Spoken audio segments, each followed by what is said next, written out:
Issue 174. We briefly see Tails and Knuckles in a decimated-seeming Emerald Hill Zone because of the life energy draining machine. You know, this comic's using that concept way better than Sonic Lost World did, proving that the comics are better written than the games, because here, Eggman's only doing this because he's flipped his lid and wants to destroy the world. And he's sending the energy into himself to have cool new powers. The comic already has more guts than Pontac and Graf, who never did anything like this. Although that's damned by faint praise, because anything could have more guts. Shortfuse shoots Eggman with the laser, making him drop Sonic, and once again reminds him of who he is. At least Shortfuse's constant recapping of who he is are always just restrained to one text box, and it fits in naturally because he's bragging about his identity and how he's such a powerful armor guy, and he's naturally got a grudge against Eggman. So it kind of fits in. It's not really a problem for me. When I was hearing about it before reading the comic, I thought it'd be a situation where every single time he shows up, he would be wasting multiple panels on recap flashbacks. And I also assumed that he would be very rare because of that. It wasn't really that bad though. Because Shortfuse had stupidly wasted time talking to Eggman like this instead of continuously shooting lasers at him, or shooting lasers while talking, Eggman had the time to shoot a laser at him for his stupidity. I hate it whenever characters do that. Sonic yells at Eggman protectively to keep away from his buddies, and spin dashes through the cables that are pumping life energy into Eggman. But unsurprisingly, Eggman already has the power within him, and Sonic was just sitting there, listening to him talk about that, instead of attacking him.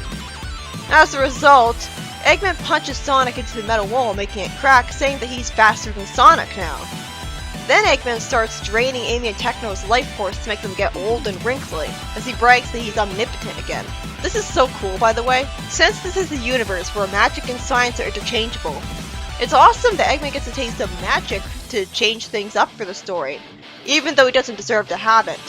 And again, this is what should have happened in Lost World with the life draining machine, using it for all sorts of different things, instead of Amy and Knuckles just not responding to Sonic anymore, and that's literally all that happens.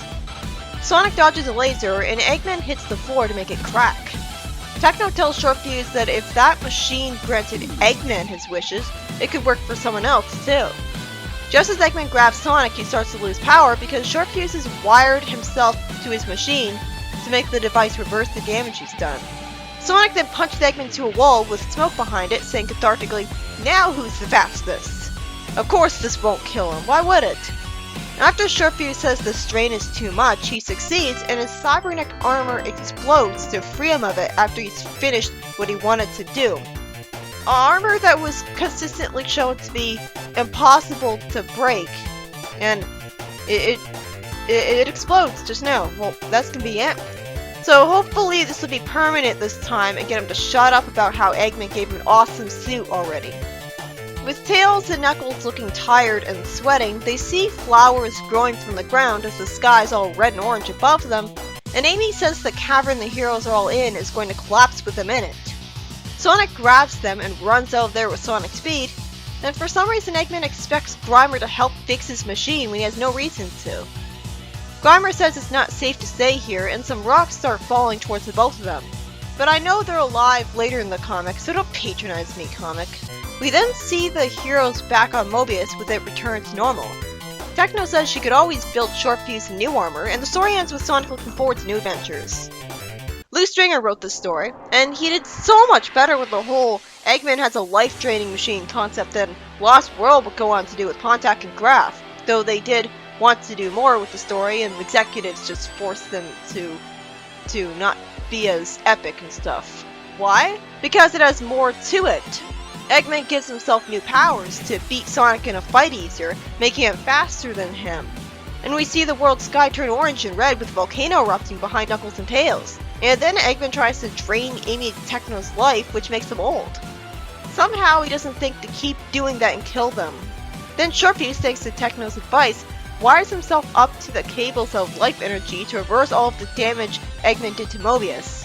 Meaning that it doesn't matter how dark it was, because it was all reversed anyways. Which is good.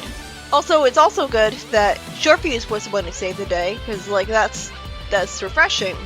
And the heroes all escaped the cave, with Eggman and Grimer seeming to get crushed by rocks from the cave collapsing. But why did it collapse again? I guess that happened because the machine exploded, which is what destroyed Sharpfuse's supposedly invincible armor finally. And because the base detected that the boss was defeated, so it had to start collapsing now.